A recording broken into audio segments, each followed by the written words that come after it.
first call came from a boat that had been out of service for 11 years.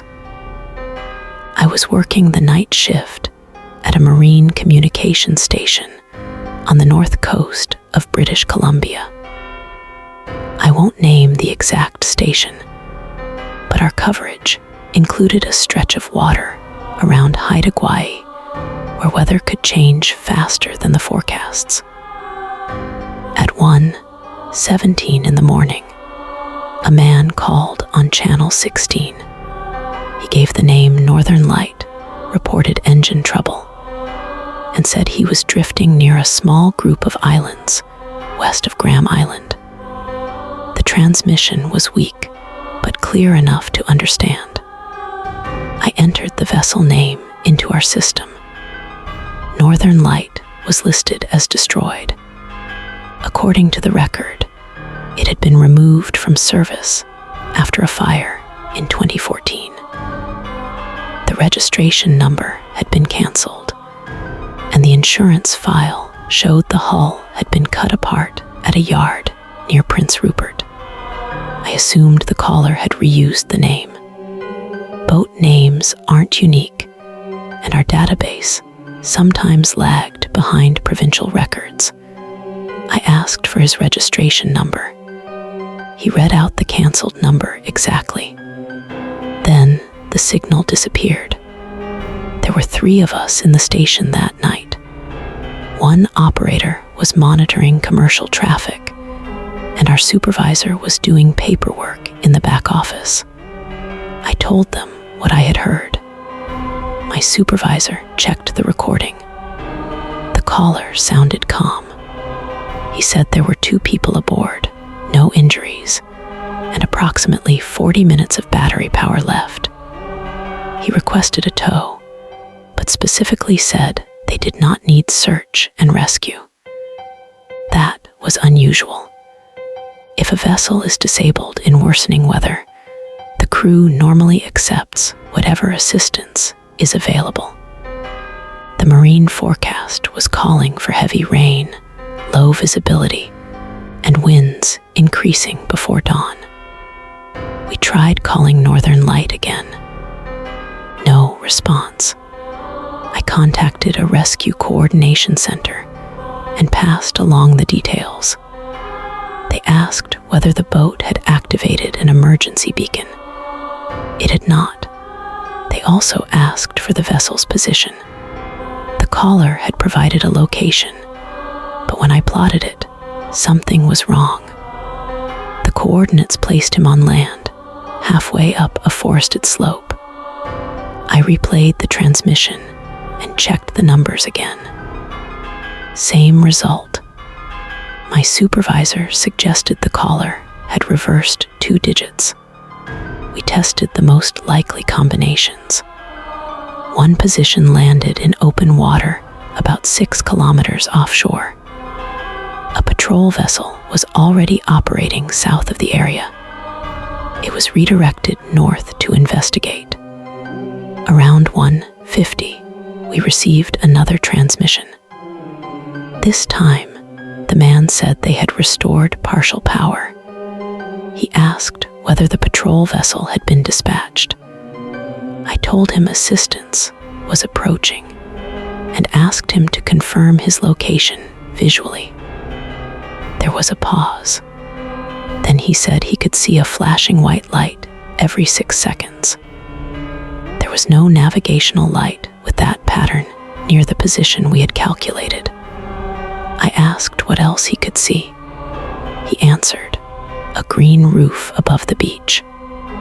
That description matched an abandoned weather monitoring building on one of the smaller islands. The building had not been used in years. It stood above a sheltered cove with no maintained dock and no public access. The caller was not offshore. He was close to that island. My supervisor contacted the patrol vessel privately and told them not to announce their approach over the radio. At 2:14, the patrol crew reported seeing a small aluminum boat leaving the cove without lights. ordered it to stop.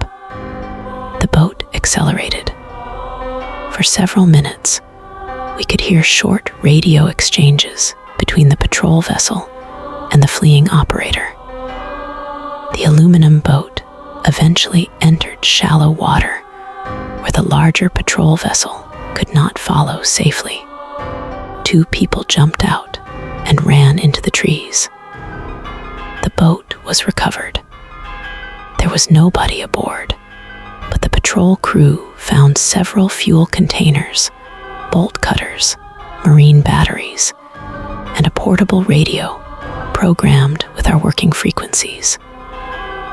They also found a laminated card with the Northern Light registration number printed on it.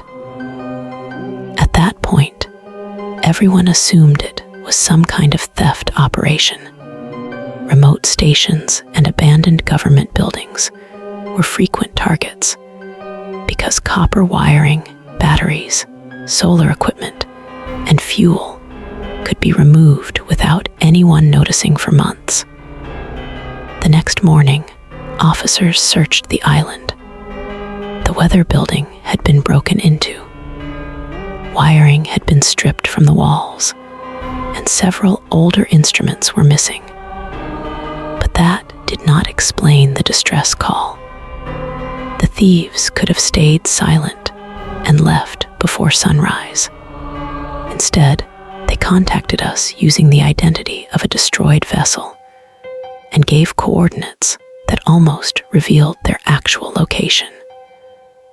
One officer suggested they had seen an unfamiliar boat and wanted to know whether it belonged to authorities. By making a fake distress call, they could listen to our response and determine whether anyone was nearby. That explanation made sense until we reviewed the first recording more closely. In the background, behind the caller's voice, there was another transmission. It was faint, but it sounded like someone repeating our station identifier before I had spoken. Technical staff examined the audio. They believed the sound might have come from a second radio in the boat, possibly tuned to an internal frequency. Our internal frequencies were not secret, but they were not normally used by the public. The 2 people who ran into the trees were never caught.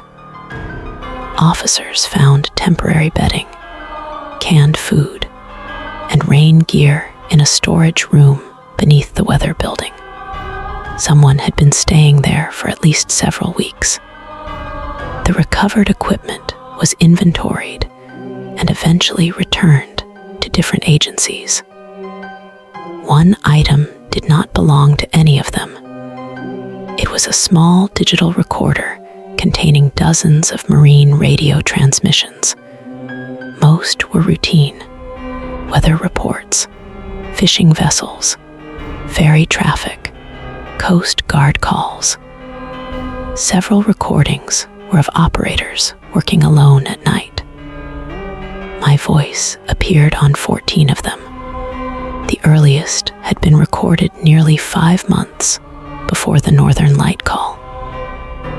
The abandoned building had no functioning radio antenna when officers inspected it, and the portable unit found in the boat should not have received our station clearly from that cove. The official report blamed atmospheric conditions and modified equipment. That is probably what happened. What I never understood was why someone hiding on an isolated island had spent months recording our voices, or why the final file on the device was labeled with the date of the Northern Light fire in 2014.